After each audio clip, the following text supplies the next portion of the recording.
are live, and I have my co-host for the Syndication show, Kalani Michelle, with me. And I also have Jaiden Olsen, and Jaiden is a real estate investor and syndicator. And we actually just released an episode a little while back of the Syndication show, which Jaiden was our special guest. And Jaiden, it's been pretty cool getting to know you. I think we first met. We were speaking on the same stage, and since then, we just stayed in contact. I love what you're doing. You have a wide variety of different projects, and you have just really taken off as an investor. I mean, I look at your and as far as timeline, somewhat short career as an investor, and just how much you've been able to achieve. And I'm really impressed by it. So welcome, Jaiden. I appreciate it. Yeah, thanks so much. Thanks. Yeah, it's good to have you here. So we're building out this YouTube channel. What I'm going to do is I'm actually going to put the links to our main YouTube page for those of you that are watching, whether that's live or whether you guys are watching the recording. Go check out our YouTube. And then specifically, I'm going to put the link to Jaiden's episode and dive into that. There's some really good stuff. However, we wanted to come back in with Jaiden and get some of the things that were talked about off camera, because there was just some really good, golden nuggets, so to speak. Oh, we lost Jaiden. He'll come back on. He'll come back on. All right. So we got Jaiden back. Not sure what happened. What I was saying is we talked about some really good topics off camera. And I wanted to make sure we did this live to get those, because some of them are really crucial for people to understand if they're getting into investing.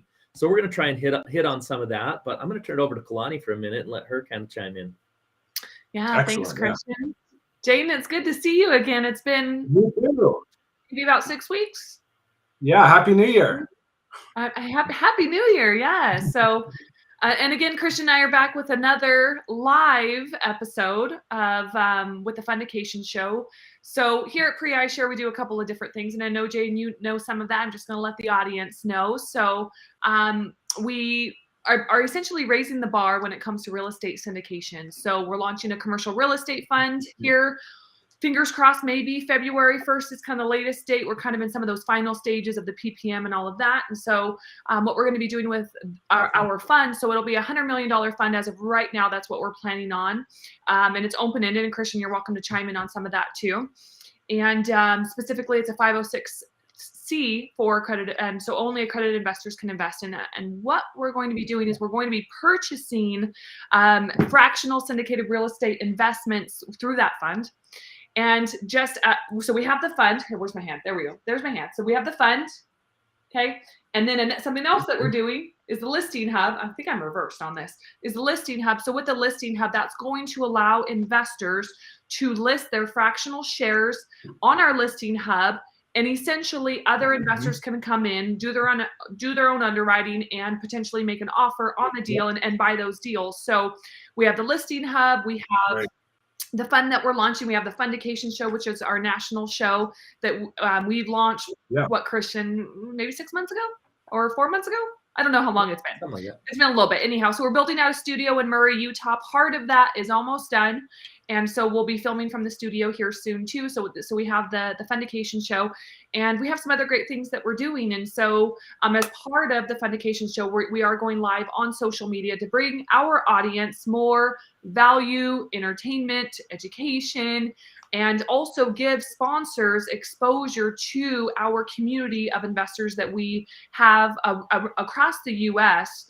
and see what relationships they can build from there. So we have a bunch of different things going on. And Jaiden, we so appreciate you coming on and sharing your knowledge. I know we can dive into a bunch of different things. You have an upcoming deal in Idaho that you're putting together, which is super exciting. And so we'd love to dive into some of that. And for those of you that are watching right now, we'd love to know where you're chiming in from, and if you're watching this live or if you're watching the replay of it. So let us know in the comments of this video on whichever platform you're watching it on. And Christian, I'm going to throw it back over to you. Cool. So Jaiden, you are neck and neck right now with another guy in being the first approved sponsor with Pre-iShare. So we're pretty excited about that, because that means you're going to get access to, our funds for equity in your deals, depending on how it best suits your needs. So everybody understands. So give kind of the Reader's Digest of your career in real estate and how you even got into syndications in the first place. Yeah, that's a great question. So I started in real estate in 2015. I bought my first rental property. I should say my second rental property. I moved into my house. We rented out the basement. That was my very first rental property. I started marketing for deals 2016, 2017. Finally, after 3,000 calls, bought a sixplex in Ogden on seller finance, 2% down, and held on to that for a few years. And then we sold it. Since then, I've done 18-unit apartment complexes that we've wholesaled, and we've managed development projects upwards of 26 single-family homes. And we've done $1 million rehabs and flips, and we've done some wholesaling, and we've continually marketed for multifamily stuff, been under contract on lots of stuff.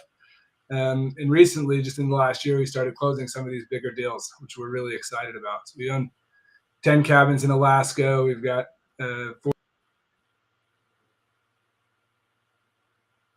Uh-oh. Jaiden, you're paused. Well, we got some connectivity issues. Okay.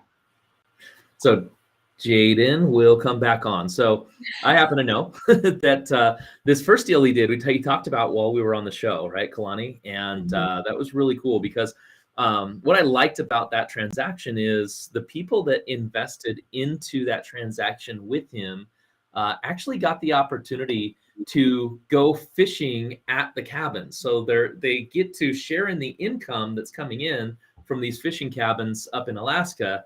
And then they also get to go up there and do the fishing themselves. So he kind of talks about how that was a pretty easy sell as far as enrolling investors into that transaction. So it's like Jaiden's back, but he's still frozen. He may not have the best internet where he's at right now. One thing I'm noticing though, Kalani, is every single one of us have a bunch of books behind us. I noticed that too, actually. Yes. Yeah, I noticed that too. Something else that Jaiden had mentioned, hopefully, he's able to get a good enough connection to hop back on with us. He had mentioned that the investors get, I believe it was a week at one of the cabins. Wasn't it, Christian? I believe so, yeah. It was pretty amazing to be in Alaska fishing and just doing whatever for a whole week, just off the grid. So, Christian, I don't know if Jaiden's going to be able to text you or not, maybe with an update on kind of what. I'm watching. Looks like he's trying to log off and log back on. Okay. I'm going to guess it's just an internet issue. So hopefully we'll be able to get him on. If for some reason this doesn't work out, we will go live again with Jaiden at a future date. Yes. But in the meantime, Kalani, what book are you reading right now? Well, oh goodness, what book am I reading? So I'll tell you about my book. And then if Jaiden doesn't hop back on, I think we should talk about our approved sponsor process and what that looks like, because I know we've made a lot more developments there. Let's see, what book am I reading? Probably, well, one that I started around New Year's again was called Code of the Extraordinary Mind. Have you read that one? No, I don't believe I have. So it's just a lot about kind of like thoughts, beliefs, and all of that. And it talks about, there's a section, I think it's chapter 2 in there, that talks about the 12 areas of balance just in your life, like looking at multiple areas, whether it's, family, relationships, like intimate relationships, or relationship rather, or for some, I guess it could be relationships, but friends, like what you want your environment to look like, what you like communities that you're a part of, right? So all these different areas of life and evaluating them and looking at, what's serving you and what's not. So I'm excited to do that again, because it's probably been a little over a year since I kind of dove into that before, and it always helps me to just come back to me and who I am and what I want out of life. So that's one of the books I'm reading right now. How about you? Give me that title again first before. Code of the Extraordinary Mind. It's by Vishen Lakhiani, who's one of the co-founders of Mind Valley. Yeah, I know Vishen. I actually met him when he was in Utah one time. It was a lot of fun. Jaiden, are you live? Maybe. Oh man, I hope so. Not sure what's going on. All right, I think we have you though. Sorry about that. That's good. That's right. So cool. We were actually talking about your deal that you had shared on the show, where these fishing cabins, people actually got to go spend a week in addition to making money off of the investment. Share with us about that. Absolutely. Yeah. So we structured this deal it was one of those deals that I got emotional about. I said, I want to have a cabin in Alaska. This is awesome. Great opportunity.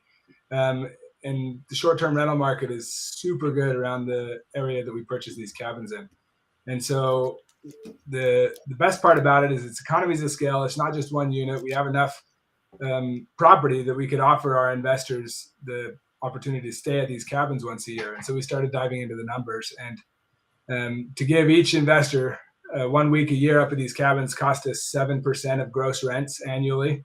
And it was a small dent to take. We're still giving our investors 15 to 20% annual returns on their investment. But it's a way fun project because people love to have the perks, right? Give people the opportunity to do unique things, have those vacations that they can rely on, and other things like that.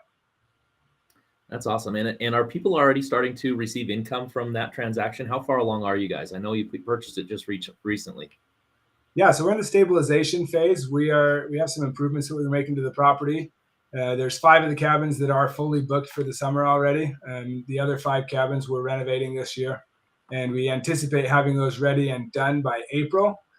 Should everything go to plan, we should be able to give distributions by the end of the summer. So, and that will be less than a year into the project. But that's kind of where we're at. Nice. Very cool. So they get to start making money and go fishing right around the same time. Yep, that's right. So. Very cool.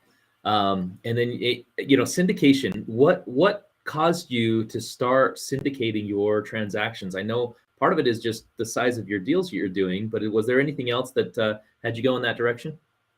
Yeah, I've always been a creative finance kind of guru. I love the options that creative finance produces. We do a lot of development deals on creative finance and other options. And when we were negotiating this contract, it just came down to it that they were not willing to take seller finance terms or anything that way. And it's like, all right, let's just make this happen. We'll find the money, we'll make it work. And I think I can pitch enough people this idea. We've got experience raising money in the past on some of our other projects. Let's just do it on a larger scale. And so we talked with our attorney and said, let's just do this as a syndication. 45 days later, we closed, which was a whirlwind if you know anything about putting together these documents and everything. But it was fast. To find a deal. I wouldn't say that I've necessarily I wouldn't say that I've been thrown into it necessarily because I've done a lot of research on syndication, but it felt like I was being baptized by fire there in that 45-day period for sure. Yeah, that makes total sense. And that is a quick time frame on closing on something large. I mean, many people will do at least double that just on due diligence alone on a larger transaction. So it seems like you had a little bit more insight onto into the property itself and what you were planning on doing there. So that's great. Yep, absolutely. So Jaiden, I know one of the things that we talked about off camera that really helped you was having a stable income from your own business, right? You are an engineer by trade, and yes. The first goal for you in investing was to get out of engineering, and then you kind of shifted that to building engineering to the point where it produced enough income where you had additional cash flow. I'd love for you to just share the kind of that process and what went through your mind and how you, and I know your wife helped you kind of strategize, taking those steps. Yeah, well, real estate's one of those activities that I think a lot of people, there's a lot of like shiny object syndrome. People get in and like, I'm going to be a millionaire in real estate. And yes, anybody like real estate investors, we call those guys millionaires, right? And I think everybody recognizes there's money to be made, but what they don't think about is how often they're getting paid, right? And so when I quit my job to get into real estate, yeah, I had money in the bank, so I had a runway to get my next deal. But I didn't get my first paycheck for 10 months after quitting my job. And yeah, it was a 6-figure paycheck, which was awesome. But I quickly realized that I needed to have stable income to put food on the table. And yeah, rentals can provide that over time. When you're doing these larger syndications, developments, fix and flip, whatever it might be, there is time between getting paid. And so I'm fortunate that I have a skill set that meshes very nicely with real estate investing. I design buildings. I'm a structural engineer. And I began to realize how vital my services could be to a community of house flippers, real estate agents, and people who are developing projects. And so I started offering my services as a professionally licensed structural engineer. to do drawings, to write reports, and all these things. And it was kind of my side hustle, I guess, if you will, just enough to put food on the table. I limited the number of hours that I was working every week to two days a week. That's what my limit was when I started doing that. And my schedule filled up really, really fast. And then by the end of year 2 in real estate, we were still making a lot of money in real estate. My engineering business was definitely providing more than I was making as an employed engineer. And I said, all right, I'm busy enough that I either need to focus on this and see what we can do with the engineering business, or drop it all together and just focus on real estate. And I just felt very strongly that I wanted to see what I could do to grow this business. And so a couple of years ago, I decided we're just going to pedal to the metal and see what we can do. We hired 5 employees. We opened up the marketing channels and opened up the pipeline of work, and we started grossing $50,000 to $70,000 a month in a very short period of time, which was incredible. I do attribute a lot of my success to the lessons that I've learned as a real estate investor: how to market, how to hire virtual assistants, how to assign tasks, how to manage a project. There's a lot of those skills that are independent of the occupation that I could apply in a very broad sense to my engineering company and do extremely well with. Yeah.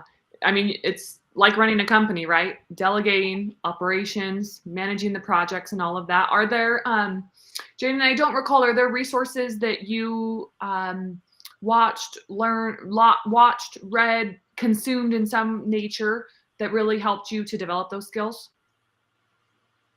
Yeah, well, I don't think that it's any coincidence that all 3 of us have a book. That's what Christian and I were saying. I think that it's super important to consume valuable information from many different aspects. I mean, we live in a world full of technology and information that we've never been able to consume education as quickly as we have before.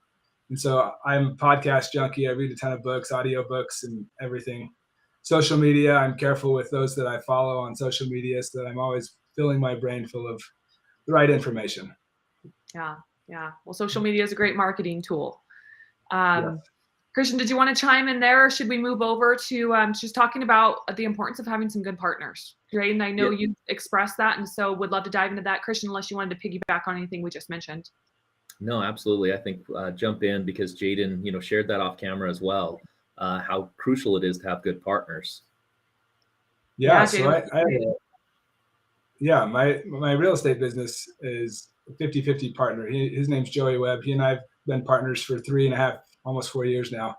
And that's when I forming that partnership, assigning different roles and tasks and operations, and really delineating what each of us are responsible for in the business has been a huge learning curve.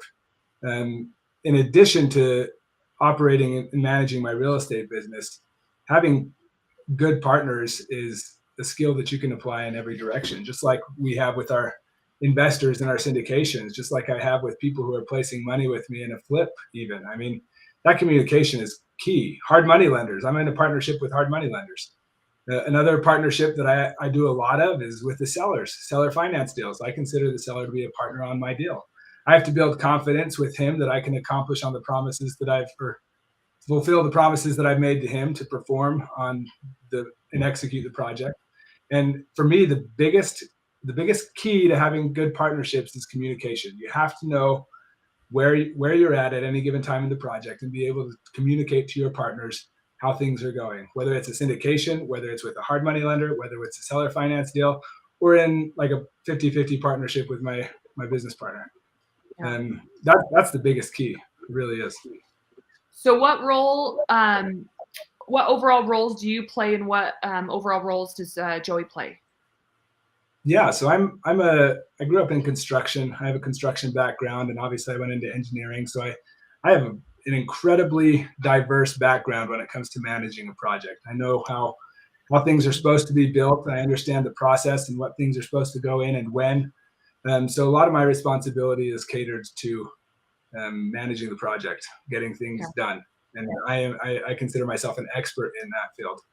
It doesn't matter if it's a single family home or a 13-story office building like the ones we've designed in Salt Lake. I know the project.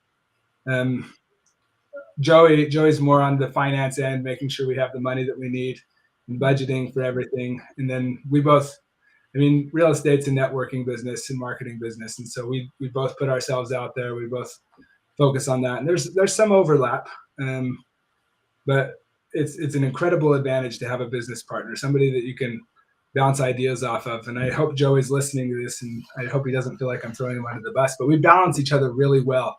I'm a big thinker, high-minded. I'm going to conquer the world, and I can get myself into a lot of trouble really fast by doing that. And Joey's one who will kind of reel me back into reality, make sure that we're not going to be stupid or over leverage ourselves or anything that way. And so having somebody that's vested in our success, who has a different viewpoint than you, is incredibly valuable, and I'm very grateful for that. And not to mention the time freedom that it buys us. I mean, took a month off last year in September, and you can't do that without good partners.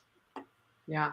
Yeah, Well, I've been great. blessed enough to have a partner in my real estate as well over the past 18 years. And, it's nice to have, like you said, the different aspects of it. He's much more conservative, and he thinks in spreadsheets, and he organizes everything. And I'm like you, I can go out there and I can drive and I can build and get excited about projects and pull people together. But then it's about making sure that we're putting those in the proper order and executing. Absolutely. Yep. Yeah, at Pre-iShare, there's 8 partners, potentially soon to be 9. And so we've all learned to kind of work together and play our individual roles. And there is a little overlap in between each of us, I would say, or some of us. And it's been great because we get the job done. That's great. Yeah. So Joey, let's or not Joey. Hi, Joey. I hope you're watching this, Joey. Joey, how's it going today? Jaiden. So let's talk about your Idaho deal. Was this something like, were you out like looking for a deal? Was this something that kind of landed on your lap? How did you find this deal? Yeah, I mean, I put feelers out at every turn we can. I've got some partners that we're working closely with who actually brought this deal to me because they believed that I could be the perfect performer on this project. It's a high rehab, like large rehab budget. And it's a project in Idaho. My wife's family's from southeastern Idaho. We've got a lot of really good contacts and contractors up in that area. But it's a 48 unit. It needs about $2.5 million worth of work. There was a gas explosion in one of the units last year, and so it's mostly vacant, which is always terrifying to buy an asset that's bleeding at every turn. But I was brought into this deal was brought to me because of my ability to complete projects and large rehab budgets like this. Nice. So you haven't started rehab yet, correct? No, we don't. Yeah, we're working on the contract. It's not officially under contract. We should have signed papers by the end of the week. But purchase price is $1.35 million for 48 units. And so for those of you that know real estate, that's an incredible deal. And then put almost double that into the rehab. Exactly. Yep. It needs that. Yep. But it's got good bones, and I can speak to that as a structural engineer. Like, it's mostly cosmetic upgrades that we're going to make, which is great. Hey, Jaiden, I'd love to get into having you share the difference between active investing and passive investing, because you obviously are very active in all of your projects. I mean, somebody that is right in the nitty-gritty of the engineering and project management. That's the active side of investing. But then the passive side of investing is, oftentimes people who maybe they have a career and they don't have time to go out there and find real estate projects or be managing real estate deals. And maybe they've just gotten to a point in time in their career where they no longer want to be actively thinking and concerning themselves with the day-to-day details. Sure. So talk about the different aspects and what you see in the market from active investors versus passive investors. That's a really interesting question. For me personally, I'm a big fan of doing some of both. I am a very active investor, but when it comes to my personal assets, I try to disconnect from it and put my money in other passive assets, because when I get my money involved, I tend to get emotional. And if I can keep my money out of the deal and just focus on managing somebody else's money, I think I do a better job as a GP at managing other people's money. And so, yeah, I do have some deals where I am invested personally, but a lot of the time I still maintain separation from my passive and active investments. As far as a appetite in the market from active investors versus passive investors, I think that there's way more passive investors than those people who actually want to get in and get their hands dirty and see the deal through than there are active. I mean, there's a ton of work that goes on. And when I look at it as a GP, I have to work for free for essentially till we refinance, or there's not a lot of money in it for me until we get to the end of the project, which is just fine with me. I don't mind working for free. I have an income through my engineering company that pays me during the meantime. But for a passive investor, they need that cash flow. They need that performance. And I'm at a different stage in my career as well. I'm in a growth phase. I'm acquiring, I'm executing on projects. And when I get to a point, I'm sure that I will transition into that passive role as well. But I think the appetite's never been bigger. There's so many people that want to get out of their 401ks. They want to get into real estate. And they are used to that 401k model where they just park their money and wait. Yeah, and unfortunately, they end up trusting it to some guys on Wall Street that they figure might have their best interests in mind. And what we're finding is oftentimes that's not the case, right? We see a lot of people not taking control of their retirement and ending up with much less than they expected. And part of the reason I even bring up this question is it's a little bit leading in. I've been a part of the real estate education space for the majority of my career, in addition to investing actively. And what I find is there's a lot of people that think they want to be active investors because that's all they know. And in reality, if this is a dentist that is working all the time, if this is a doctor that doesn't have much free time for their family as it is, and they have extra income and they just want to be better invested into assets that they trust and that they understand, like real estate, usually the passive role is a better role from them. I once had a guy come to me who was a doctor and him and his wife were together. And it was the funniest thing. We were talking about, do you want to be more of an active or a passive investor? And he said, I think I want to try fix and flips. And his wife is behind him going, no way, no way. And we just got to the nitty gritty of it, there was no way he had time, to run an investment, an active remodel. But what he did have was money. And that money could turn into, great things from a passive angle. Well, I think that this market is a blessing in disguise in the fact that a lot of people are going to recognize and realize that they're not good active investors. They have the passion for the real estate, but they'd rather just park their money with somebody who can actually perform. And these market cycles are great at weeding those individuals out. And so, yeah. Who's underwriting your deals, Jaiden? So I have an operations manager on my team. His name's Colin Bagley. He does a lot of the underwriting. I do some high level numbers when I'm talking to people to see if this is even something we're willing to consider. Then we have a team of professionals who dive into the numbers, the markets, and everything that way. Nice. Very cool. Well, Jaiden, it's great to have you on here. Is there anything specific that you would like to share with the Pre-iShare audience that's out there watching this of, maybe just good, solid advice if they're thinking about getting into real estate? One thing that I've realized very heavily in the last several months, real estate, like success in real estate investing, is about surrounding yourself with the best people.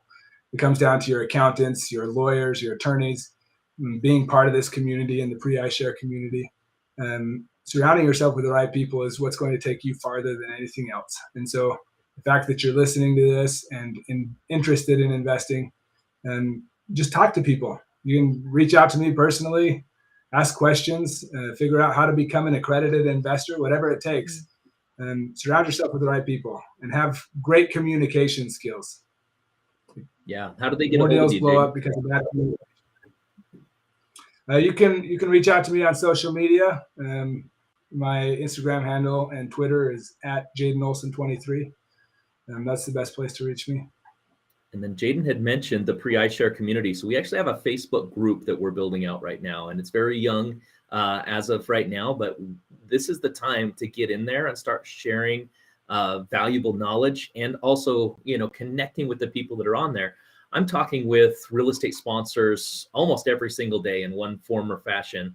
And a lot of them I'm saying, hey, join this community. Let's get in here and get the conversation going. Because one thing that people don't realize about what Pre-iShare is doing is, in addition to all the value and the equity that we're bringing to other people's deals, we're also bringing together a collective intelligence, market intelligence from you know, many different sponsors in different areas and different asset classes. And when you start getting many minds together, all of a sudden there's a different genius that comes from it. Yeah. I love And that. so the link to the Facebook group was just posted in the comments right now. You can also go to preiShareCommunity.com to get access to our Facebook group. Well, Jaiden, is there anything else you want to say about that deal that you have coming up? No, I'm excited to be sharing more details next week and in the weeks to come. We're it's 120 day. You mentioned earlier that 45 days was fast time to close the syndication. This one is 90-day due diligence with 120-day close. So we've got time, and I'm excited to share the details on this with anybody who will listen.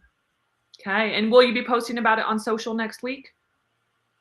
It might be the week after, but yeah, we'll get it out. So maybe in the next week or two or so, Jaiden's going to be posting about his upcoming deal in Idaho that they're going to be doing quite a bit of rehab on. So it'll be exciting to see that project come to fruition for you, Jaiden.